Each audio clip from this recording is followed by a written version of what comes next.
I'll check and see if I can print now to everything that possible. I tried to explain that when I joined here, I saw a bunch of illustrations that Oh, yeah. she's just getting it set.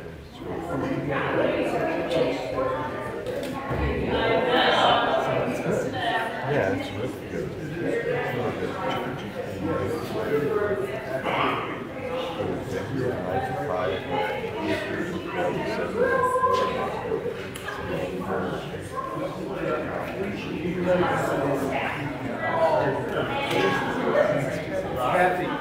Well, it's fine. It's thrive and see such things.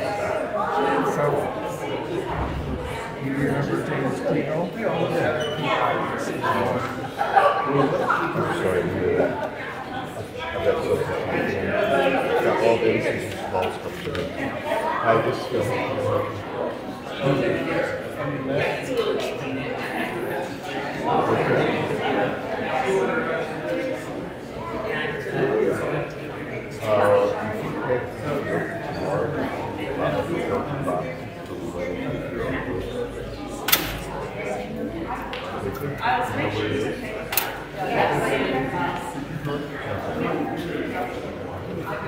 anyhow, one of the reasons we're starting to thrive more is that phone calls are answered. That's good news. Bad news is I take them on. Thanks for joining.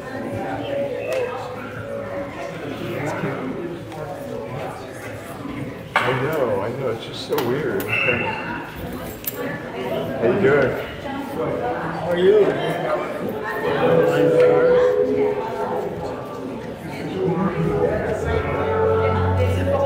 Take care. I'll talk to you later. Phil.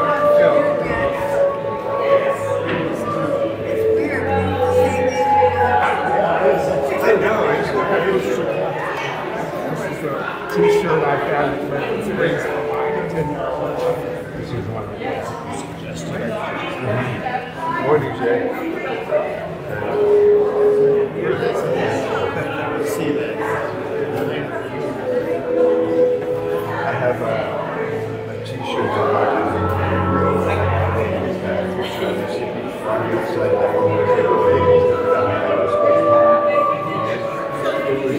nobody noticed that at all. When I walked my dog in the park,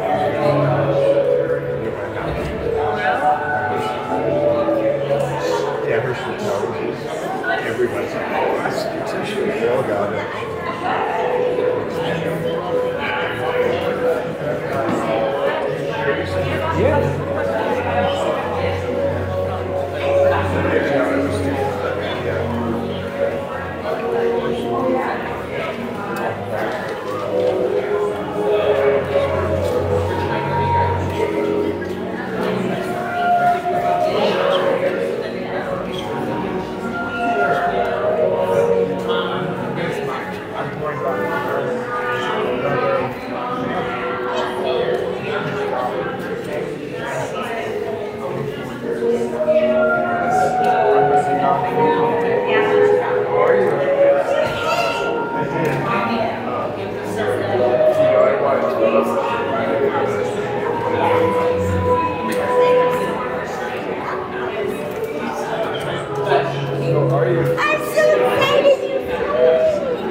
There's so much jabbering going on here. I hate to interrupt.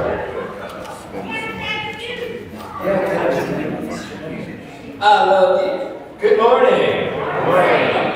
Welcome to Althea, everyone. What a lovely sign here. All this camaraderie, community, etc. We love it, we love it, we love it. So, my name is Rick Kitzman. Welcome, everyone. I always like to inform the attendees of the national holidays, because sometimes we're unaware of it. Today's National Angel Day, National Librarian Day, National Eggs Benedict Day, National Joseph Day, National Day of the Mushroom, did not say which kind, National Go Fly a Kite Day, National Bean Day, and National Good Deed Day. So I'm going to find a librarian named Joe. We'll have a meal of eggs benedict with beans and mushrooms. We're going to go to Cheeseman Park to fly a kite. That will be my good deed for the day, granting me one more feather on my angel wings. So it's going to be a busy day. We have a great Earth Day celebration, part 1. Imagine I'm guessing we have a part 2.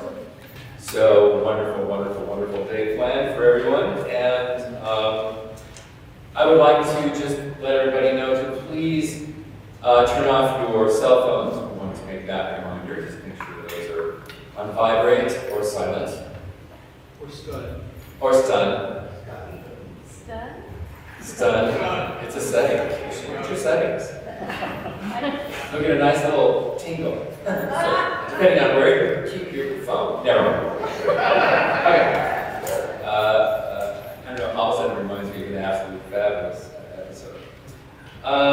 We also want to acknowledge here the land that this beautiful center of ours sits on, our land acknowledgement, which we do every Sunday in honor of the local tribes that are here, the Cheyenne, the Arapaho, and the Ute, and this is their indigenous lands.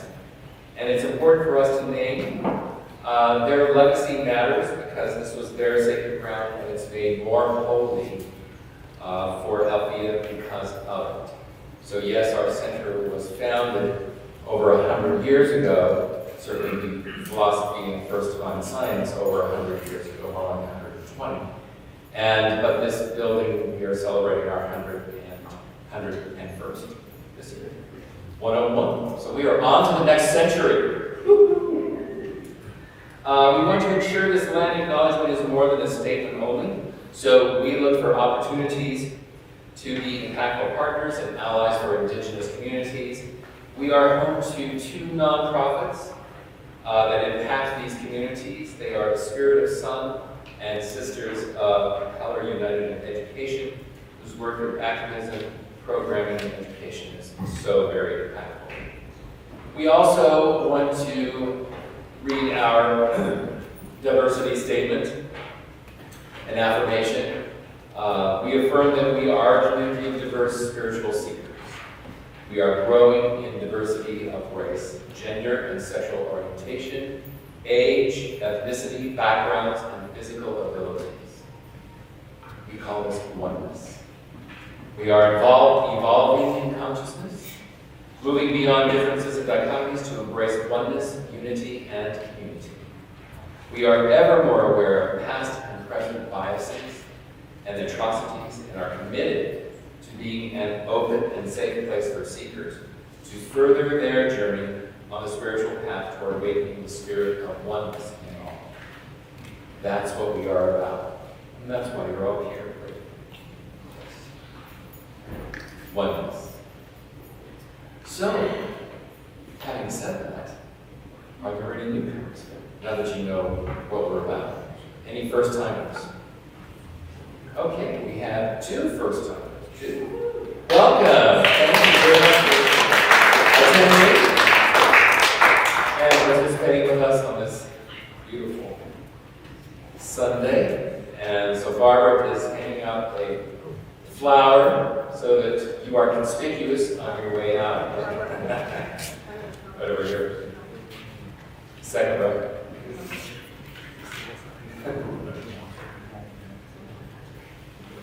And this will entitle you to a free lunch. Whoever said there's no such thing as a free lunch needs to come to Althea for the first time. And if you can't make it today, please let us know, and next time you're here, we will honor that place. So thank you very much for showing up. Let's see. We have an opening prayer. Luis.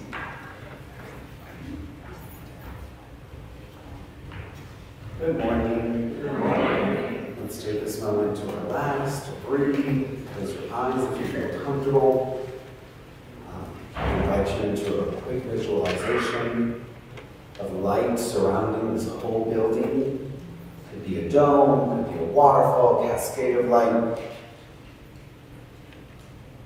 And surrounding that, the perimeter is purple flame, violet flame, that's protective and cleansing.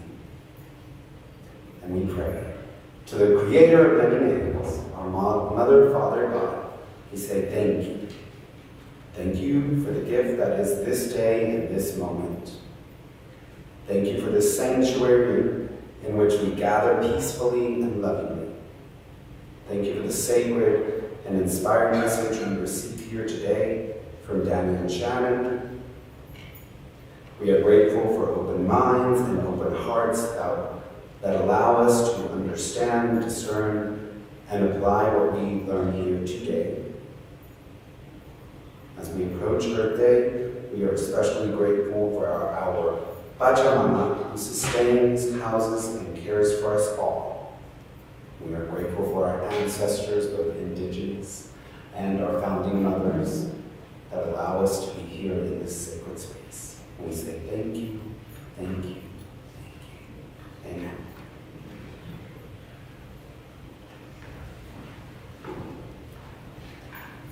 Good morning. Please stand as you're able and join me in Althea Center with me. God is all, both visible and invisible. One presence, one mind, one power is all. This one is all, is perfect life, perfect love, and perfect substance. We are individualized expressions of God and are ever one on this for perfect life, perfect love, and perfect substance. You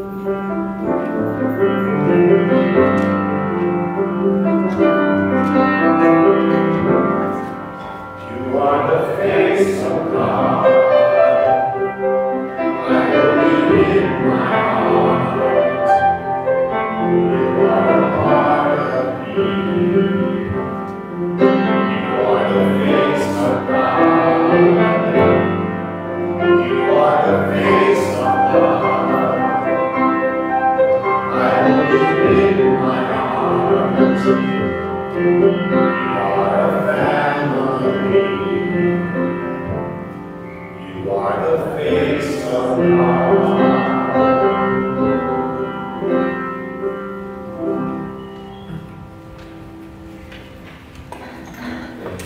Thank you, Luis. And I also want to reach out to our online community. Hello. We want to welcome them and make sure they feel included. Thank you so much for using today's technology to be a part of the Althea family. And it's time for our featured musician, Carrie Black Elk. Our featured musician today.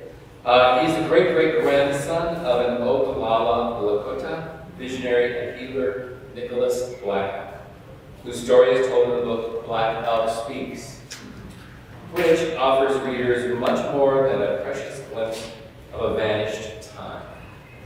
During the momentous twilight years of the 19th century, Elk's searing visions of the unity of humanity and earth and Lakota life are beautifully conveyed. Carrie Black Elk is a representative of the Lakota Youth Council and does a lot of work in the community between here and South Dakota. He is a singer and does a lot of healing work with other Native people. His songs are about defending the earth, and we are honored to have him with us today. Please welcome Carrie.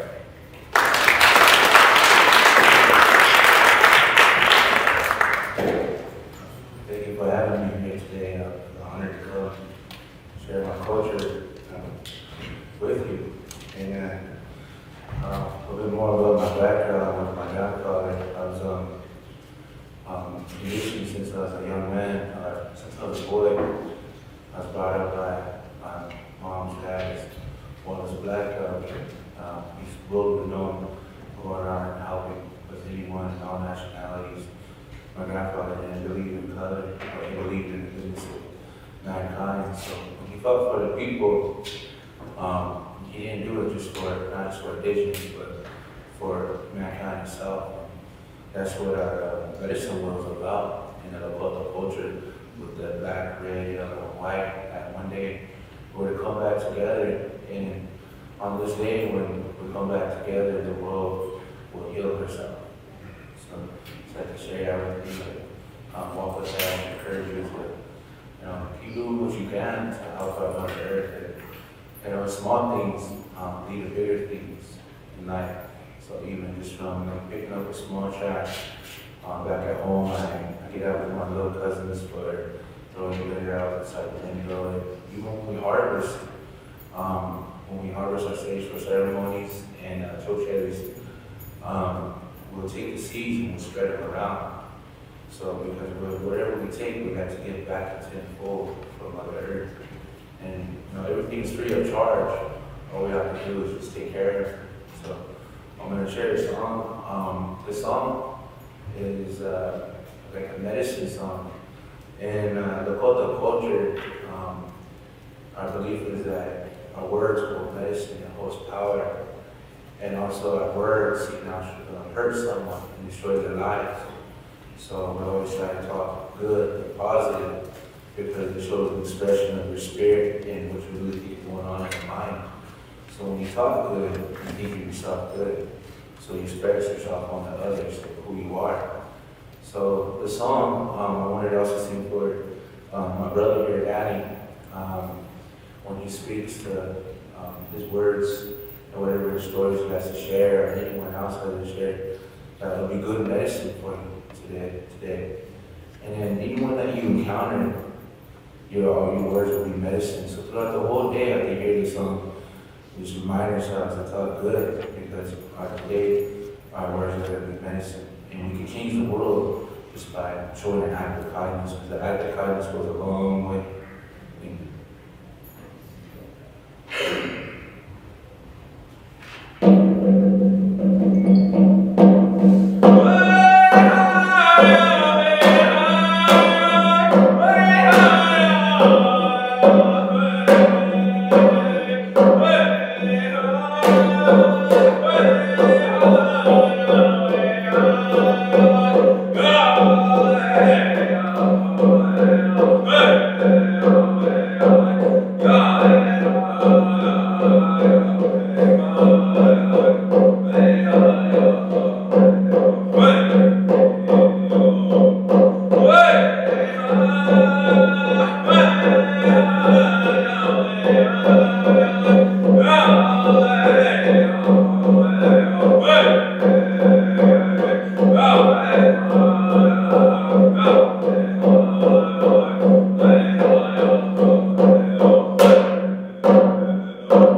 Thank you, Carrie.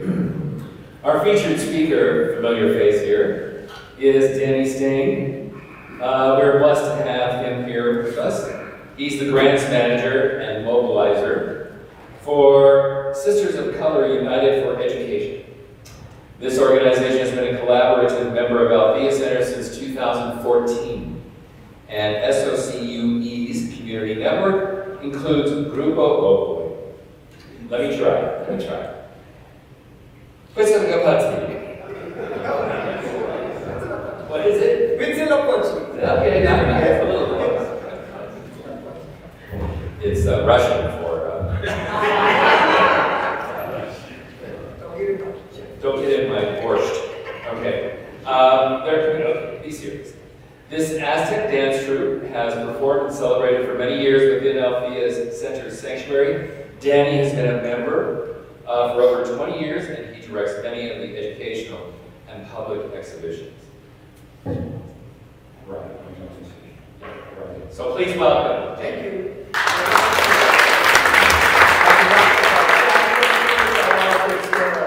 Apologies. Her grandson was ill last night, so she was kind of up all night here. She did extend. She will be here next week on the second half. She has some seeds ready to go. So. Before I go into a discussion that I wanted to share about her day, I'd like to ask everyone to stand up, and we're going to salute the four directions. I think some of us have done this before. And what we do is we start out with things. If you notice what kind of diagonal. We're going to go right to that wall. We'll go east, blow the shell twice. We're going to go south, west. Excuse me. Yeah, we have to start this way. What east is that way? And we'll start here, east, south, west, and then north, and then we'll come back to the center.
Finally, in the center, we see Father Sierra, Father Sky, Father Juan, Father Sun.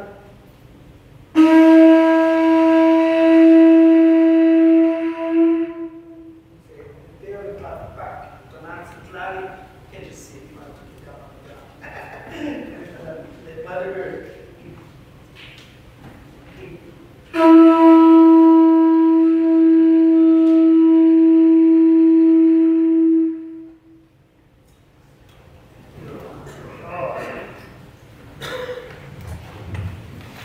beautiful, that sound, of course, that sound vibration, very good cleansing. You know, they're not using it lately. This last year, gosh, I've done so many funeral services. It was scary, but it's been very, very helpful, beneficial to just kind of let us cleanse and let us, that sound vibration just really kind of moves our molecules. And when we stand in these directions too, we're so used to, as human beings, we kind of think of ourselves on tierra firme, like pretty flat ground. And so we're very horizontally focused, So we see that, like north, east, west, south. But in a lot of ways, those words, those Nahuatl words, what they mean the pathway to, so Tlahuiztlampa, it meant the pathway to enlightenment, because when the sun rises, the sun sheds the light, chases away the dark.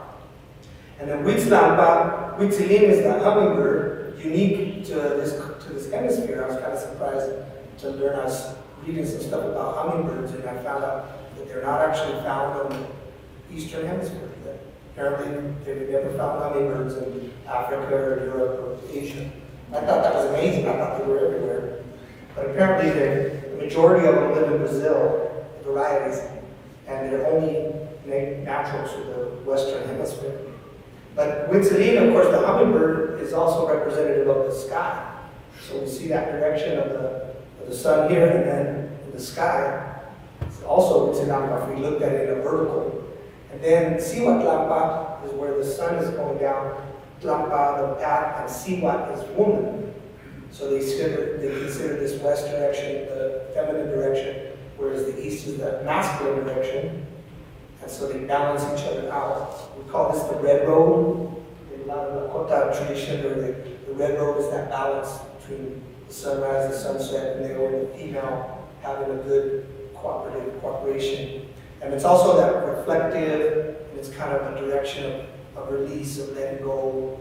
Because when we watch the sunset, if you watch that sunset, you just kind of naturally feel that letting go, you're reflecting on the day, how it went. And then the Mitlamba, which has been translated as Mikishli is the skull. So they've said that Mikishli was death, but it's actually when the sun is underneath, if you're in vertical, right? So the sun kind of is from our world, the world on the other side is China, of course it's daytime, it's night here. So that Mitlamba represents that sun going underneath, going into the inframundo, the underworld, so to speak. And so we think of our anthem, the people that have passed as going back into the earth. We say that when you plant a seed, you are putting your intention to connect with the ancestors who are in the ground. And in a sense, those ancestors then they can respond into that seed, and they can give their energy back into that flower and into the fruit, the vegetable that plant gives us.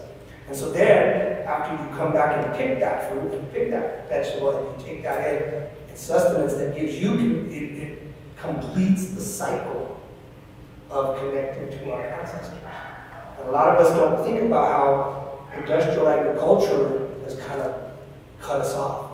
We've got machines that are planting the food and harvesting the food. In fact, I did a recent food summit event, and they have robots now that go through the machine.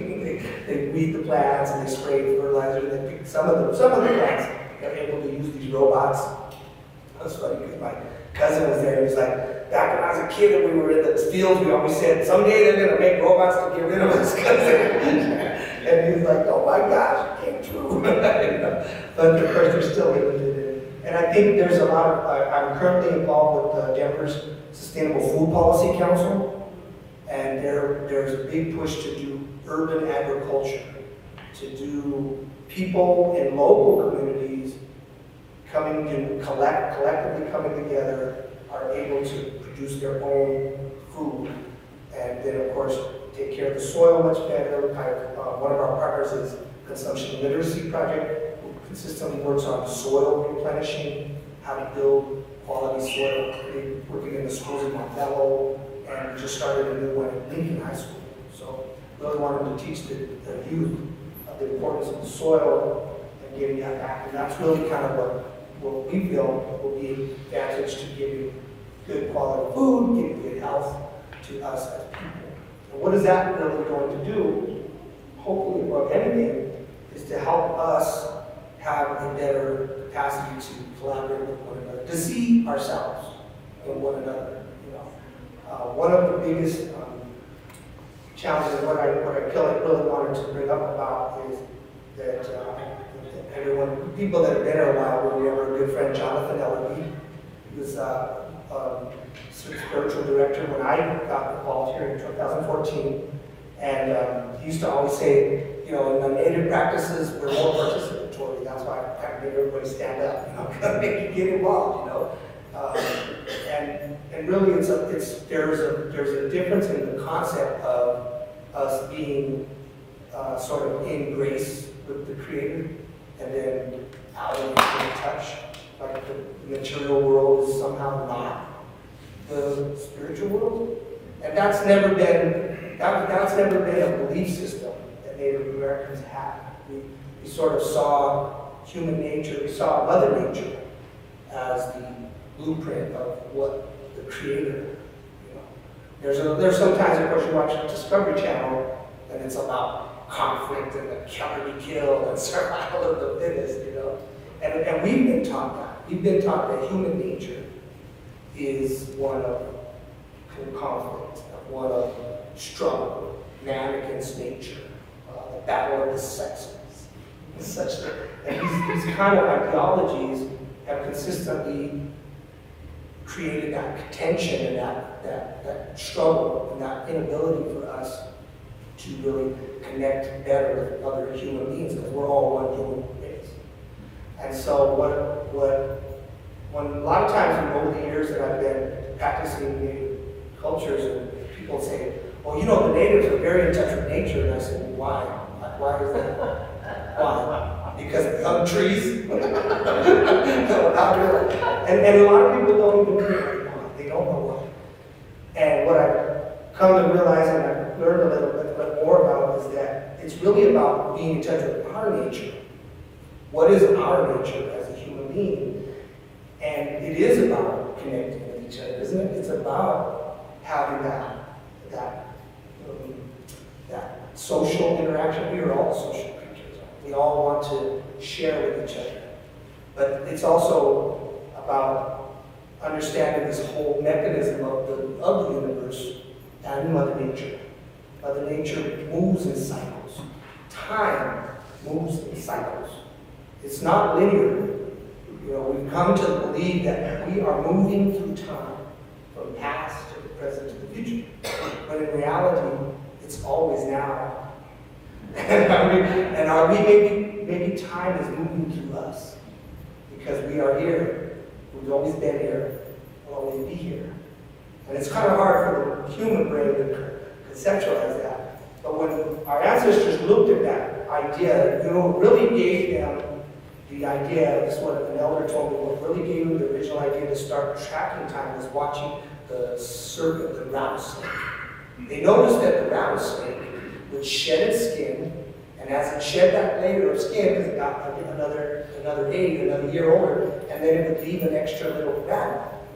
And so they were saying, wow, this serpent is marking time, is marking his age. And so they said, wow, so and the human being starts to look at the star. We start to map time. But what we've done recently is we've put our time, our human time, into an artificial calendar system. That is, the Gregorian calendar is based, it was originally founded in 1583. That was when they first started to utilize it. And it's based in 12 months. It uses 12 hours, 60 seconds, 60 minutes. And these are not numbers that really correlate to the human body. One of the things that is a kind of a new question I was asking my brother Kerry. Why do we say that a dog has 7 years to 1? Does anyone know? Because a dog's pregnant for less than like just about 2 months. So 2, 4, 6, 8, 10, 12 months. In 12-month period, in one cycle around the sun, the dog's completed like 7 weeks gestation. And when we look at nature, everything in nature has its own gestation. It has its cycle. It carries its time. There's sort of a Mayan, if anyone's ever looked at the Mayan calendar Zolkin shows the 20 images of the day symbols, and they show a guy symbol on his back, and he's carrying the time. He's carrying his time. And so human beings, we know that as a human organism, we're only allowed a certain amount of time. Some more than others, and of course, but we carry our time, and that time is relative to the gestation. We're not 12 months in our mother's womb. Why are we celebrating our birthday every 12 months? And of course, when you want to celebrate your birthday every 9 months, then you're going to be a lot more here, so nobody wants to go back there. I think I'd be like 70 something like that. But what we did was in Mexico, they kept 2 calendars. They kept that calendar for that solar cycle, for that 365 and a quarter of a day. And they would keep track of that, especially because of the agricultural cycles, and it helped also to align with the moon cycles. But the human cycle is based in the human body. If you look at everything moves, and we say Olin is our movement, is our word for movement. So we're in the time of the Nabori. We're always in movement. Movement is, even when you're sitting there, our earth is spinning, so we're all moving. And our articulations are what allow our muscles, the tendons allow our muscles in our body to move. So we have our small articulations in our fingers and our toes. So there's 20 of them. But then we have the larger ones in our wrist, our elbow, our shoulder, ankle, knee, the hip. Got 3 on each leg, right? 6, 6, 9, 10, 11, 12. And then 13, the head and the neck. So when you're doing your movements, right? You're 20 days times 13 is 260. That's the after gestation period of the human being, human form.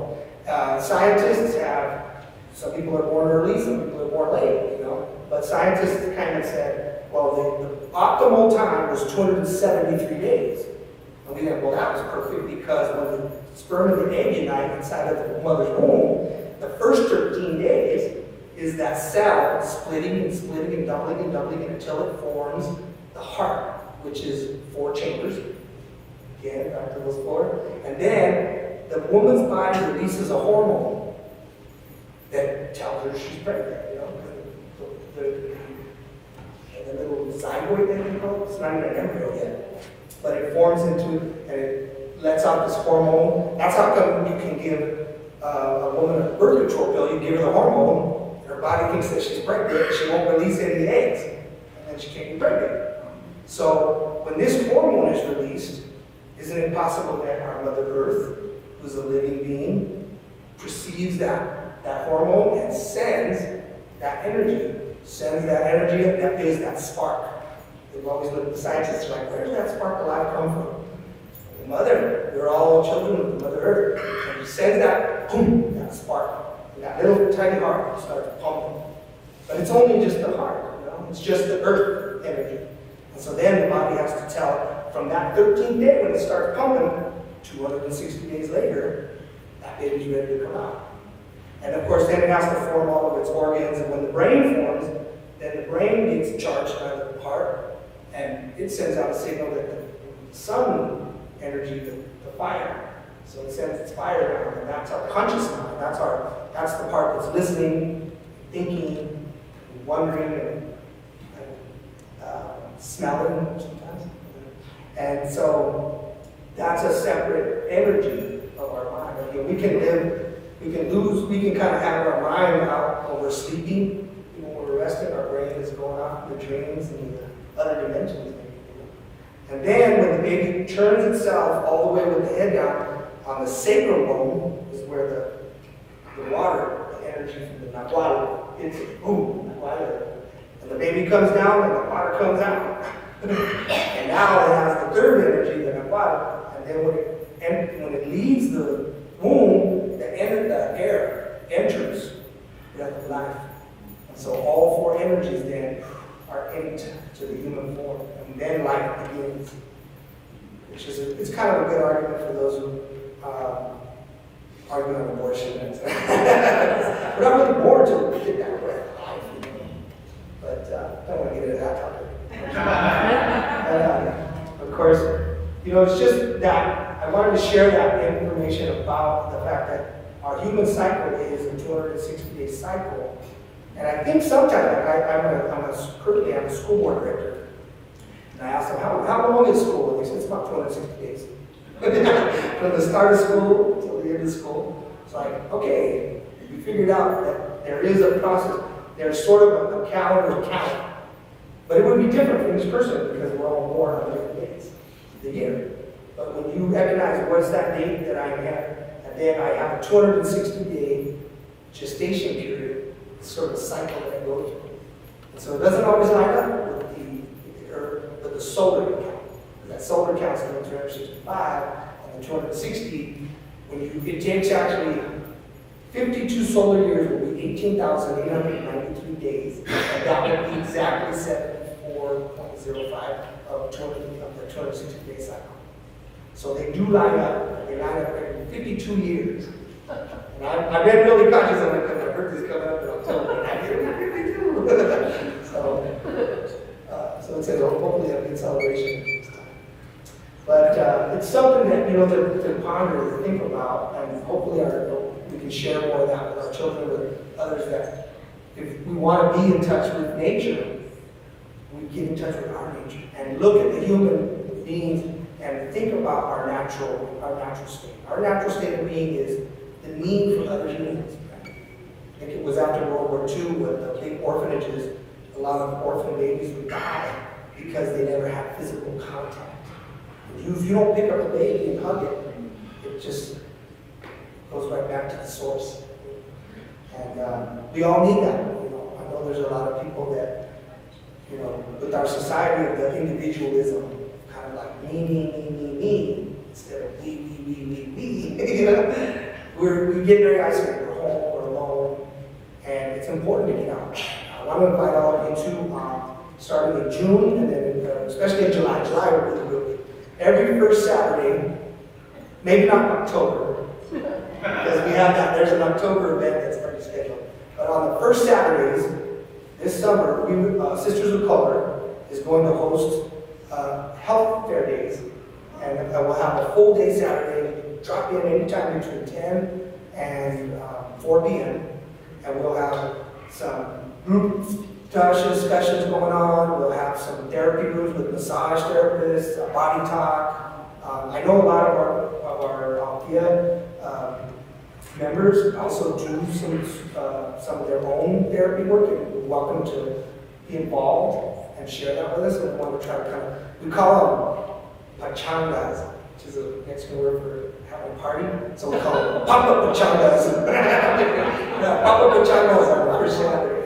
And so we want to have people come and get a little bit of, just interaction with other humans and other people, and share some of our ideas and some of our ambitions. And we're not trying to take over the world.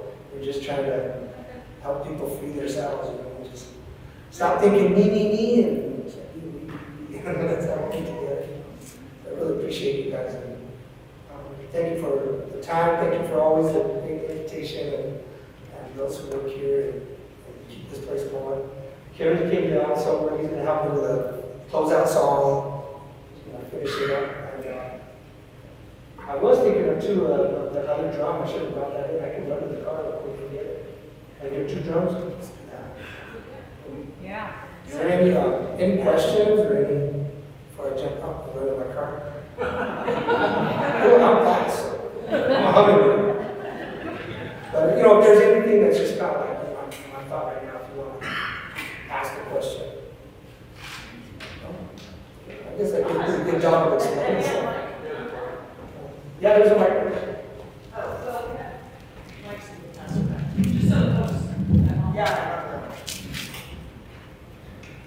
So Danny, first of all, thank you so much for always sharing. And you kind of come from dual cultures, is what I always remember, right? So with the cultures, what are their feelings about the afterlife? As far as successive lives, yes, no, how do you interact? Just a little bit about that, a little more around ancestors. Well, and I shared that at the last, when we were doing Muertos in November, about how the Aztecs would say there's 4 places. It depends how you die, not how you live. How you live is not going to determine where you go, it's just how you die. So there's like the Chichiquawi for the babies, for the innocent children that die. They go to the tree of the boobies and you get all the nice milk and they're just in heaven paradise. And then people that die of some violent accident, car accidents, and murders, and get struck by lightning or fall in a river or fall down a hole. And, they go to Taloca, which is the watery paradise, where life is water and you return to the source of the water and life. And then Tamuacha is the celestial paradise, where it helps the sun to set. And that was the Siwatapeo, the women that died in birth, the warriors that died defending their people, sacrificing themselves for others, and they would go to Tamuacha, which is the celestial paradise. And then the ones who did the full long age, then they would go to Mictlan, where a little dog would come and guide them down the line. But it was always known to be just, mythologies and ideas, because in that sense of us being made of these 4 energies, where maybe one of each of the energies goes to one of each of the 4 places. And so we've been here before because and those energies exist, the fire, the earth, the water, the air, and they come together in our mother.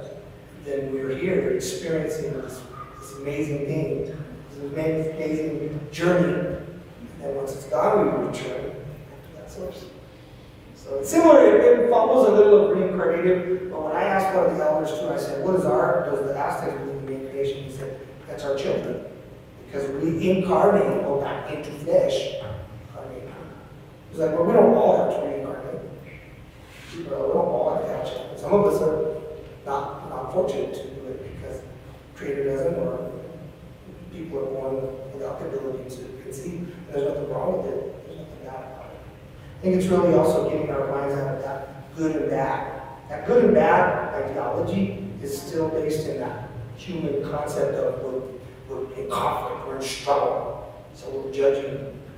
It's like, I don't know, I'm not supposed to judge. That's what I was taught when I was raised as a Catholic. So I'm a Catholic.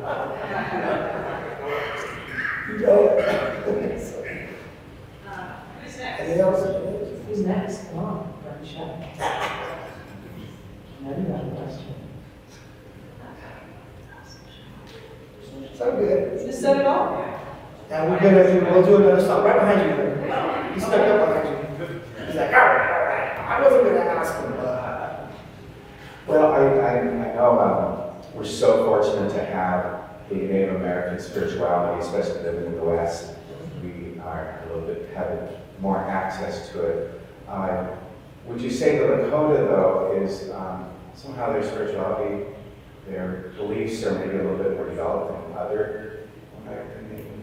Well, there was the development of the culture of this continent began with the implementation of corn. So it was over 7,000 years ago. And so for thousands of years, people traveled all over this entire continent.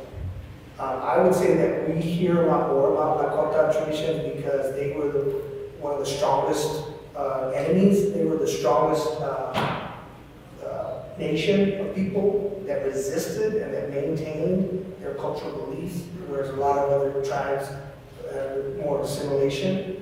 And so we hear much more about that. But it's still the education that kind of puts us into the Lakotas are the northern and the Aztecs are the southern. We're not northern and south, we're the Eagle Nation. You're Eagle Nation, the Aztecs are the Cuauhtémoc is the eagle. We're the Eagle Nation. The southern nation is the South America Incan, which are the condor. condor is their main bird. And so the Eagle Nation is this from Panama all the way to Alaska, east coast to south, west coast. And this culture, you can go to Cahokia in St. Louis and see the pyramid mounds, and that were abandoned in 1790 when our pioneers arrived. Well, 200 years before that, Cuauhtemoc had said, abandon the streets and cover the temples and close our houses of song, because life was changing time, the kind of prophecy that will return one day.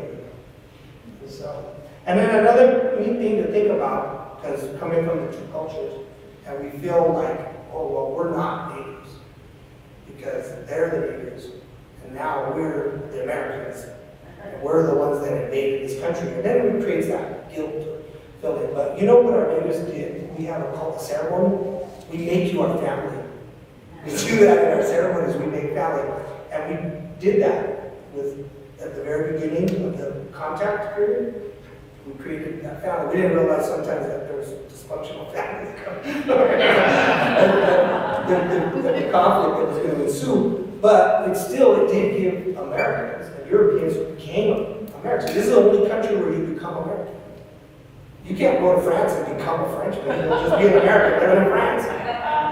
But in America, you become an American. Where does that come from? I believe it comes from that indigenous culture of welcoming you and becoming our family. And I know many people that I speak with, they want more American people to see themselves in that role, and that we're here together. Nobody wants to kick anyone down and make them, that's kind of a fear, right? That a lot of America, a lot of the white America, the people that are still kind of resisting this, like, we have to save our culture. Like, the culture of what? The culture of white supremacy and white destruction. No, and it's an American culture. It's a culture is constantly evolving. We're all evolving. We're all learning. And we're here in this continent that has an old culture. It doesn't mean you can't be part of it. If anybody, I'm an example of how much I've been embraced, that I have been around different circles and people are like, this guy seems to know and feel and practice and behave in the way that our culture does. And so they welcome you and they open their arms to everyone. Because it's really the culture of America is about welcoming, is about bringing in. Even in the Statue of Liberty, they put that. Bring the huddled masses, because that's our culture, American culture. And that's what we need to preserve. And that's what we as Americans can all, help our other brethren to see too. That's good. Close. But I'm going to go grab my drum.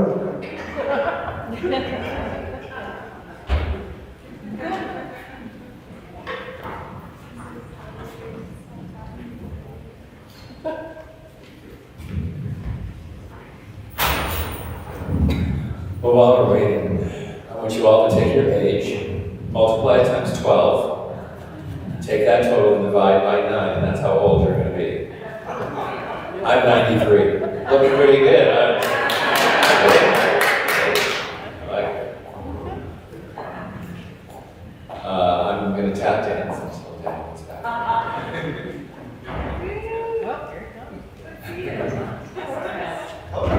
See, he's back already.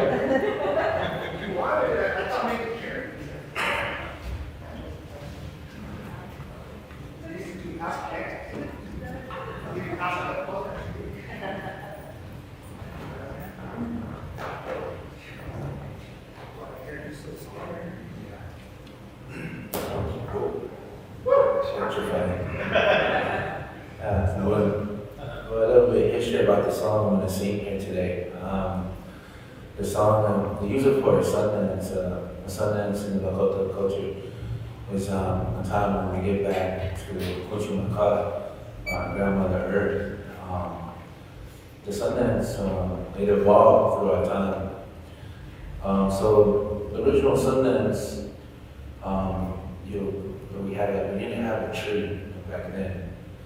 We had this woman that came to us from Lakota. She was prophesied thousands and thousands of years ago. Her name was Metsawe. the Sawi, we call her Buffalo, my Buffalo Cat Pipe woman, and she brought us a sacred bundle. Because beforehand, as Lakota, we wasn't called Lakota, we were called Wachaki Oyate, the star people. And because our belief was that we came from the stars. So, but throughout time, we started evolving and we became Ateche. Ateche means buffalo people. When we evolved, before the white Buffalo Cat Pipe came to us, we wasn't good people on this land, but she saw the potential of the heart and protection that we would do for our people. And that, there's nothing we want to do to protect the women and children and our elders. And we even respected our enemies because of the bundle that White Buffalo Cat Pipe woman brought to us. And that White Buffalo Cat Pipe bundle, when she brought it to us, we started understanding more deeper about life. So in Lakota, I'll break that word down for you, but in Lakota, Mokoche means land, like it's land. So when you talk about that, my grandpa go to that, Mokoche kili na ta wana kita, ila tkazi, heta ki, heta ta ukta. It's starting to wake up now into one green. When the sand wakes up, we'll be blessed by the thunder beams and the water, the breath of life. So we honor that. We honor that. So, Okoche, when you hear elders and they want to speak about the land, when I break that word down, Ma and Ko means land. Ma means I'm a part of it. Che is a verb, like one day I'm going to go back. Okoche, like I belong to the land. My flesh, my body will give the ground nutrients. And then when my body goes back into the land, and then the creepy crawlers are going to eat that, the nutrients that's from that grass.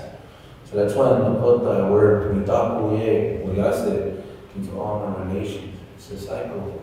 So when we get back our bodies back to the land to restore the ground that we walk on, that's how we say mitakuye. I say, when you walk on the grass, you're walking on your relative.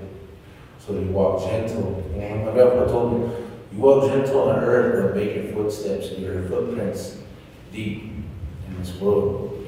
It took me a while to understand that, to be gentle to the world, to which you can call. So through this Buffalo Cat Pipe, we evolved from Patekshi to Lakota. So the word Lakota means earth-loving people. Love is the love part. So when we say creator or God in our way, it doesn't mean God. It means we say Tumkwashila. Tumkwashila. Tum is like from way long time ago, from before the solar systems were created. Way long way. Something massive, great. God is old. It means like, so we're emphasizing the old part. Tumkwashila, like we're a part of this love. So that's what it's hard to translate, Tumkwashila. So we just say the creator. So Tumkwashila, that love part, is love. So that's how we say the creator, Tumkwashila. And so now let's break the Lakota part. La is love, and then Ko means land. And Da is a nation. So roughly translated, La, Ko, Da means earth-loving. So that's what Pasawi and the sacred bundle she brought to us, taught us. And, with the Uchimakala, our warrior code, Tokala, even the word Tokala means warrior, but when I translate that, Toka is the enemy, La is to love yourself, so Tokala. So when you're a Lakota warrior, when I got initiated when I was 13 years old by Grandpa Wallace, Grandpa Dave Swallow Jr., and they're well-known medicine man who will help the people across the whole world. I was at their Sundance, and I became part of the manhood and warrior society. I got initiated. And so when Grandpa Wallace sat me down, he goes, "You're no longer as a Ochila, you learn as a child, you play as a child, but now it's time to put the trust teams away and walk as a Uchasha, Tata na wichijino, tata oyata kega wichijino. Na ha wichimakara wichijino. It's time for you to be a man, a warrior, and defend for our people and defend Unchumakara. So we Sundance. And through that Sundance, we respect the tree of life. The tree of life that represents the woman. The tree of life gives us everything we need, oxygen, shade, and when it dies, it's to be used as fire. The thought which one the fire that generates life. So we evolved into Lakota. And the song, it goes back to the family that holds the Black Buffalo Cat like bundle. His name is Orville Working Horse. He lives up in South Dakota on Greengrass, on the Cheyenne River Indian Reservation, Lakota. They're a different part of Mamoglaga, and they're like a mini Kanashua and Mokbaba that mixed with different bands of Lakota. But the story behind the song, it says, Uchi Makha Nawichi, it means to defend Mother Earth. And how the song came about, it was through Orville Looking Horse, his granddaughter, having a boy home, a vision, a dream that felt so real for her. This is way back in the late 80s. She had a dream that an eagle that was made of iron came crashing into a building, and when it crashed in, everyone was running. And everywhere this eagle breathed, fire would come out and set everything on fire. And it was killing everyone through the fire and smoke. So she ran outside, and that eagle was still inside that building. And she said there was a lot of people running, in the thousands that were running away from this building. And so they went to a medicine man back at home, and they got it translated. They had dream interpreted. And when they got their dream interpreted, they came back and said, there's going to be an attack on the U.S. And the other part of that dream was when she was outside running, they got into a war, a conflict. And what ended life was a bright flash. And life was no longer existing, but death on the earth. So that was the part that scared her, because the United States was no longer here. There was no longer water. People were dying. And that's what gave her concern to go to a medicine man. So that medicine man says that the spirits came back and they said that there's a country out in the Middle East when the U.S. is going to retaliate. Instead of walking by the Creator and retaliate, they're going to use a nuclear bomb and they're going to annihilate us. What can we do? So they went to the vision, they took that vision to our council file with all the medicine men back at home. And during that time, that's when all of them, even a well-known medicine man named Dr. Fusco was alive. And our spiritual leaders got together, and they were talking about nuclear warheads in certain countries in the Middle East. And in the U.S., it wasn't so good with these countries because of oppression. But they understood us Okotas and what we fought and what we go through. So they took the time to listen to our elders. So a lot of the medicine men, including my grandpa and everyone, wants to go speak over there. You know, there's a time that's going to come where it's going to feel all life. That war and retaliation and anger is actually a real pollution and killing Mother Earth. So having hatred in your heart is what kills Mother Earth. Having hatred in yourself destroys the spirit in you in connection to the Creator. So when you have on to anger and grudges, you're no longer working for Tonkasha, you're working for evil. So come back to the Creator, what they say. Anyone can find God or the Creator in your heart, but can you find the Creator in your mind? That is true power right there. So, you know, my grandpa always said that to me, power is not money or guns. Power is how much compassion and forgiveness you can have in your heart to forgive your enemies. So back to the word Tokala. to have love for your enemy, to show your enemies love and compassion. That's a warrior. So, Pokala, just make sure that enemies is yourself first. So, again, with that, when we went over to the Middle East and did dismantle the nuclear warheads out there, it was a victory, not for the U.S., not anyone, but for human life.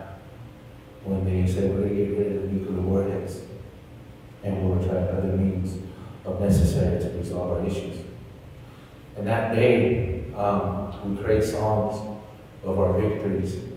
Our victory song is actually a victory song to stand for Mother Earth that we use at Sundance.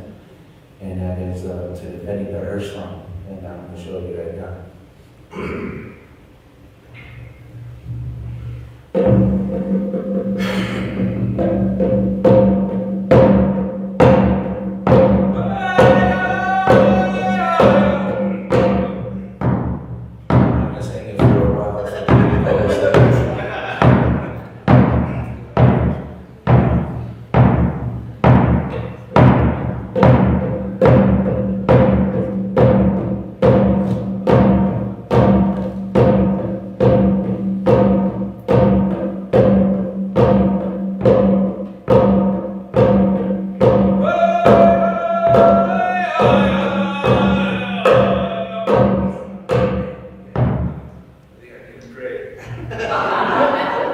There's so many songs in his head. Doing a lot of different ceremonies back at home. Sundance. I'm not Sundance, I'm too busy helping, so.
to follow. And it may feel like we're switching gears here, but we're not. It's all the same. It all comes from the same place. I tried really hard not to do a Mary Oliver poem. I have quite a library of poetry. And I went through some Auden and this and that. And then I picked up this book and was like, oh no, this is perfect. So I failed.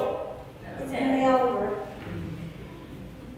Anyway, it's hard to talk after that. This is called Such Singing in the Wild Branches. It was spring, and finally I heard him among the first leaves.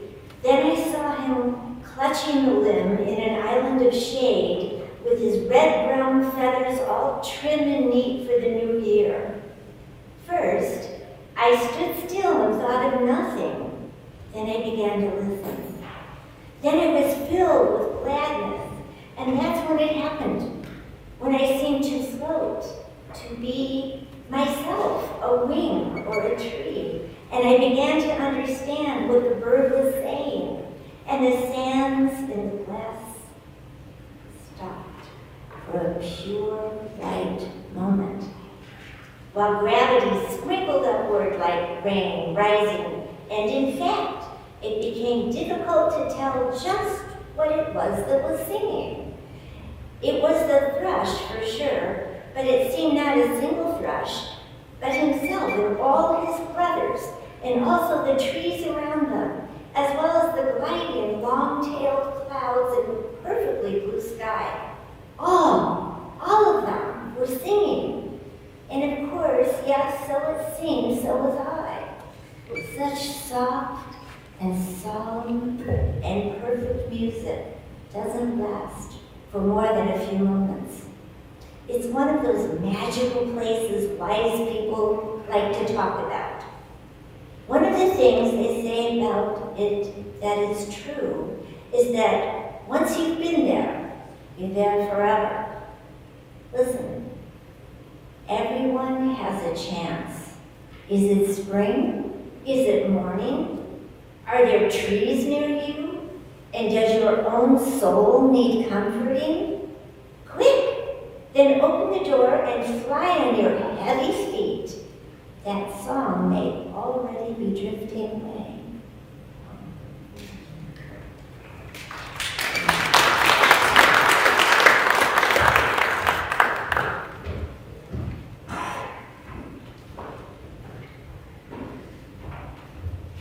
Thank you, Catherine. And now it's time for earthly matters, i.e. cash or other means of abundance.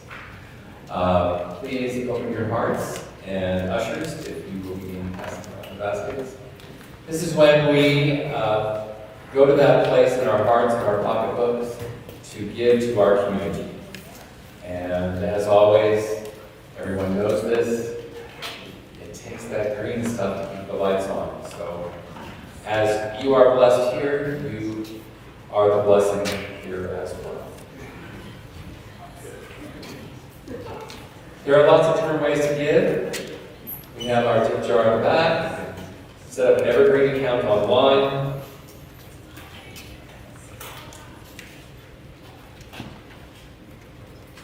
Scan code on the program.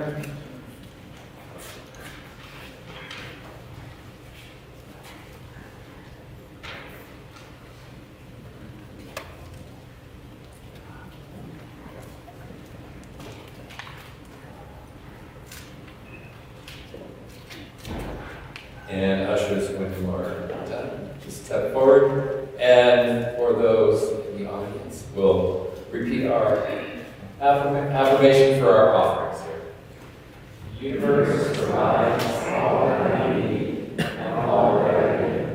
With great joy, I share my prosperity, planting seeds for a world I can help you manifest. And so it is. Amen. There's that planting the seeds, right, that Daniel was talking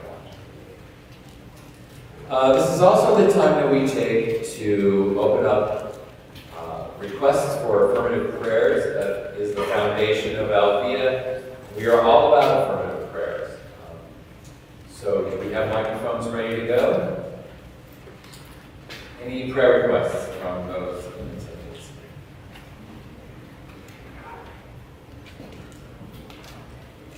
Yes, Cal? I would like to thank anyone and everyone who has sent prayers to my top three. Baby Nico is 3 months old now, breathing on his own, almost. And my friend Dennis, after 40 days in the hospital, has returned home. And my sister, after all-day brain surgery Wednesday, is doing so well. They released her from the hospital a day early, and I want to thank everyone here who sent them love. And what's your sister's name? Shannon. Shannon. Nico and Dennis, thank you so much. They still have hurdles, but Sure. they're still doing great. Thanks. It's always good to get progress reports. Prayer works. Thank you, Cal. Richard? Yeah, so we used to have a close lady friend who's going through a hard time. Just would like to send her some positive energy, love, and support. What's her name? Joyce.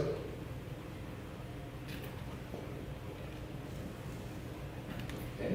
Thank you, Richard. Anyone else?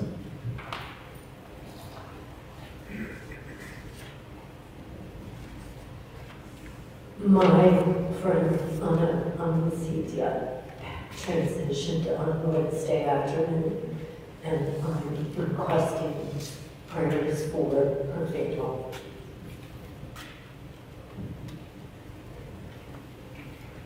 Thank you. Anyone else? All right. Oh, Dan. My younger brother Richard is living in Missouri, Kansas City, is still struggling with alcohol abuse. His kids are really pretty good.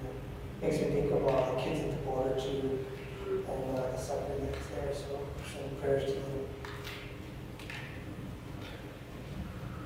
Thank you, Dan. Anyone else? All right, thank you, everyone. These will go out to about 35 prayer partners for the week, and I'll get these out usually no later than Tuesday. All right, Miss Jenny, time for announcements. Dun, dun, dun, dun, dun. Thank you, Rick, for being our MC today, and a great big thank you for Danny and Carrie again. Thank you so much for sharing your stories, your music, your culture. Thank you, and your time. Absolutely, thank you so much. And I am Ginny, and I am part of the team that helps assemble these Sundays. So I wanted to give you the update on what's happening. So we are celebrating Earth Day, which I think is actually next Saturday, right? So because we're sort of in between, we have Earth Day Part 2 next Sunday. So roll out for that. And you're going to see one of our spiritual director candidates, Christina Long-Jones, who will be speaking that day. And you're going to celebrate a little more Earth Day. We're going to have the Wildlife Refuge Center bringing their critters. If you remember last Sunday, we talked about critters. And they are bringing not just birds, which is traditional for our Earth Day, but also some reptiles will be in the back. So come a little early if you want to meet some of those special guests, the critter guests. And what else is going on for upcoming Sundays? April 30th, which is the next Sunday, Kevin Lockwood, who's here, who is also one of our spiritual leader candidates, will be speaking again. So roll out for that. And we also wanted to let you know, it looks like we definitely have one new candidate coming on. I'm going to hold that kind of off to the side before I announce anything there, and then another, maybe even a second one. But we also want to keep you updated that one of our candidates chose to self-select out. That was Claire Hamor. If you remember Claire, he did a wonderful Sunday with us, and we so appreciate what he did, but he has chosen to move on to another adventure besides an adventure with us. So we thank him for the time that he gave us. We also have a very special guest in the audience today. And so he said it was okay if I mentioned him, Larry Durling. There you are, if you want to wave. Larry not only has attended a couple of weddings here over the years, Larry was baptized by Nona Brooks 85 years ago.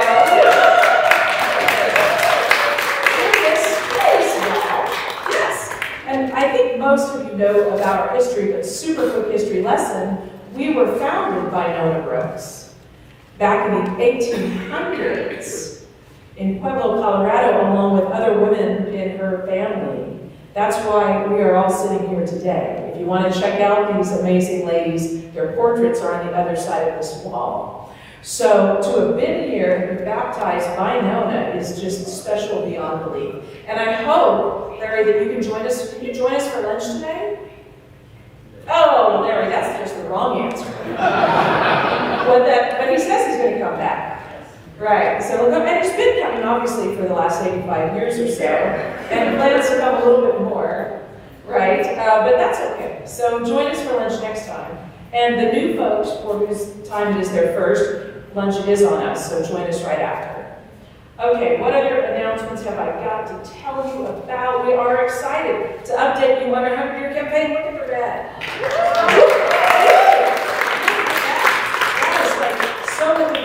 So within reach. So please keep giving. You are, I know we say it every Sunday, but you're going to see new carpet. You will. It's just, there's that little stall. We've all done home improvement. We know that when the contractor says, oh, it's going to happen by Easter. Oh, no, I mean, it's going to happen the next week.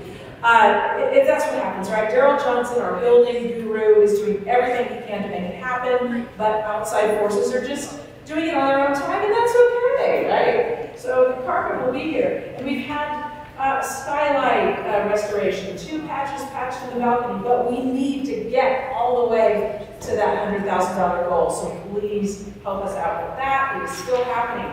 And as we said, the search for the spiritual leader, spiritual director is still happening. If you know good candidates, send them our way. It is still open. We are planning May 20th, mark your calendar for Althea's Festival of the Soul, a metaphysical fair on May 20th. That's all day on a Saturday. Readers, healers, vendors, music, and more. If you want to help make that happen, we need volunteers. Sarah, raise your hand in the back. She needs your help. It's such a fun day. So talk with her about that. And as we have said, we're going to try to celebrate this, the fact that SORM is moving on to do cool things in Michigan starting in June. But that means we need a new volunteer coordinator. They are tough, big shoes to fill, but you can do it. Sarma didn't think she could do it back when she took it on, and now she tells us that.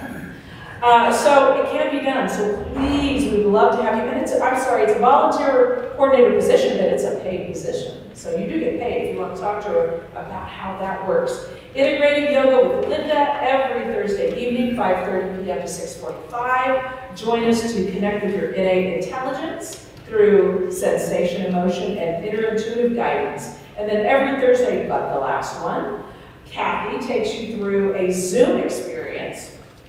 Kathy, wave your arms back there. So you log on to our Zoom from 11:30 to 12:30 and join her for community connections. That is cool. It has been going on for a long time. Prayer partners immediately after this. If, again, if you want a one-on-one session, that will happen behind this wall in the Historic Library. Lunch will be served right after. There is no deep dive today. Normally we do a deep dive where we go into the subject matter more deeply. Not happening today. So you can go out and enjoy the beautiful weather today after you eat with us. And let me see, is there anything else? Rick? No. No? Oh, we have many Ricks. All right. So with that, I will turn it over for our community song and Bob doing our closing prayer. So Daryl, come on up. Thank you. I'm excited about our song today because these are fabulous organ. A lot of people don't even know we have an organ, so we can take over in this corner. So we're just going to play the organ and I'd like to stand before you. Stand for a little bit and order beauty.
Okay, ready? Something wonderful is happening to me right now. I feel Mother Earth at the center of my heart. I feel the tree of life moving through my body. I feel it. I know it. And I am it. And so it is, let's eat.